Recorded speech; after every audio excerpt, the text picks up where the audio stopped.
Stanley Kubrick's films, like the man himself, were anything but conventional. And in London this summer, a group of contemporary artists, filmmakers and musicians are coming together to celebrate this influential and innovative visionary with a new exhibit called Daydreaming with Stanley Kubrick. Let's take a look.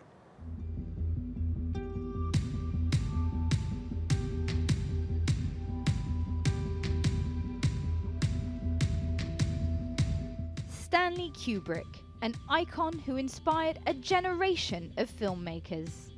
A new immersive experience launched at London's Somerset House celebrates the cultural legacy of the man behind films as diverse as Clockwork Orange, The Shining and Full Metal Jacket. 5 years ago I was asked to come up with some ideas to do something interesting with the world of Stanley Kubrick with Warner Brother Pictures. And I said I'd love to, but I would only do it if I could work with Christiana, his widow, and the family, people like Jan Harland, who was his producer for many years. And if they supported me, then I'd love to do this idea, which is now what's happened, which is Daydreaming with Stanley Kubrick.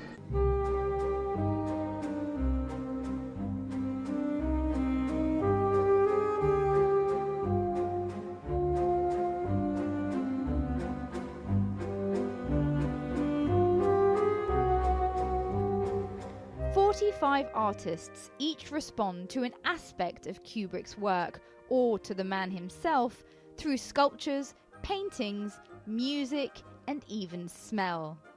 One of the artists, taking inspiration from his controversial politics, uses art to engage with the issue of atomic power as he juxtaposes images of characters from Dr. Strangelove with world leaders charged with nuclear arsenals. Dr. Strangelove was I discovered it in the 60s just after it was made, and it was great inspiration for the sort of work I do, which is political photo montage. So it's always been a very important film for me in terms of its satire and its politics and its anti-nuclear stance. Others play on Kubrick's distinctive filmmaking style, imagery, and unsettling themes. The interactive exhibition offers new perspectives on the enduring cultural influence of a man celebrated as one of the greatest filmmakers of modern times. Miriam Francois, TRT World, London. Sounds like a film buff's dream come true. To tell us more, writer and critic Samuel Spencer joins us now from London. He has seen the exhibition firsthand. So is it a dream come true, Samuel? What were your first impressions? Dream come true is literally correct in this case. You walk out of Somerset House and you're suddenly confronted with a room full of fireplaces. There's electronic sounds everywhere. There's the floor from The Shining. There's this bombardment of everything, and it feels very much like walking into a fantasy realm that's based on Kubrick's films. So yeah, it's very much a literal dream come true. Right. Well, James Lavelle, which some of us recognise from the band Uncle, is the curator of this exhibition. What do you think about the artists he's put together? He's an interesting choice as a curator, because as an artist and musician, it's meant that he's been able to bring the best of the art and music worlds. So in one room you'll have works from Manish Kapoor, there's works from a lot of the young British artists from the 90s, Mark Quinn, Gavin Turk, but then also there are works from his music friends. So there's a film from Thomas Bengolter from Daft Punk, for example. But more than that, even the people in the videos is a star-studded lineup. Kate Blanchett appears in one of the videos.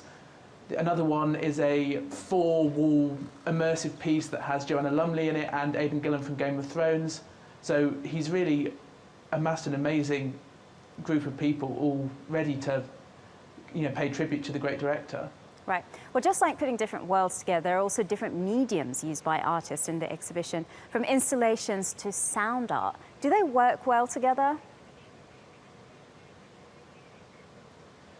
For me, this is the problem with the exhibition, is at times it feels like there's too much going on. If anyone's seen one of the classic Kubrick films, if you think about the beginning of A Clockwork Orange, where it's very calm and the camera moves slowly in towards Alex and his droogs, you think of the calm and composure, whereas this exhibition, you know, there's smell art, there's sound art, there's film, there's painting, and it's like being bombarded. If it reminds me of any Kubrick moment, it's at the beginning of Full Metal Jacket, where the young recruits are being shouted at by the drill sergeant. At times it can feel a bit like that. Despite some of the work being amazing, and it is amazing, other times, yeah, it's almost too much of a bombardment, which is not a thing you typically associate with Kubrick, I would say. Right, so it can be a bit overwhelming, you say. Well, tell us about some of the standout pieces of this exhibition. What should we make sure not to miss?